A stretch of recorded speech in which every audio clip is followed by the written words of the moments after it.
kan vang khop pui be la ching khwal I ran chan lai khane kar ho om mang lovin kalo mangai reng che amo ma se chuan chul wang hia min yam san de ta se kan in tong le ang ti tal min thiam ro tuari har don nge ka di sak pel moi ka thirin mangai na ching ni nge ya min thir wang hia ka tiam nang che rin omin lo om reng la du luat vang in la man ka lo le le nge yang ka tuar nem thei don lo samang kan min chen chua sak mel moi le ka di lal nem te o kum pui sul ve ma ya in tong le yang o tha fam chan ma lo chua ka trang o be le le mangai dang nei reng chung chung bia thu di min lan lo la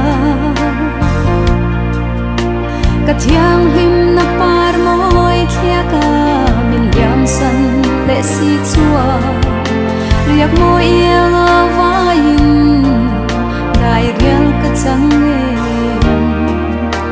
ka don se ngam lo o ka chan tu re sip tui luan kir ma lo chua rin no min reng na nge kanun na chalin ka tiam nan le nan che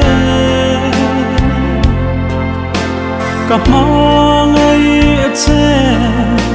du lai di en chin lo min khiat pui turin khwanu ka thang na nge ka tuar nem thei don lo samang kan min chen chua sak mel moi le ka di lal nun nem te o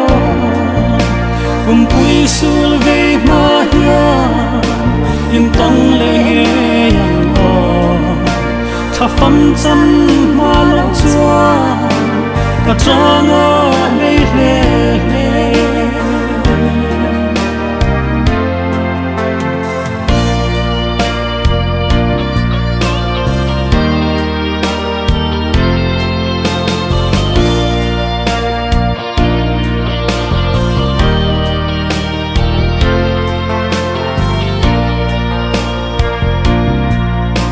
suy lung muang ten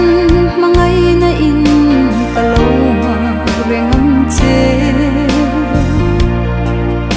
kum thuang I thai ka chan thlengin ka mangai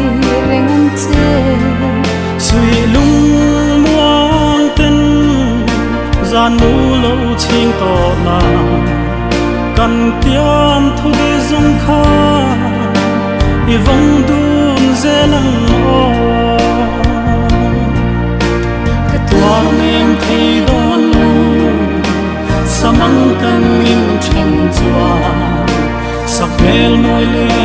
ka di lal nun nem te o kum pui sul ve ma ya in tong le yang o tha fam chan ma lo chua ka trang o le le le tha fam chan ma lo chua le ka trang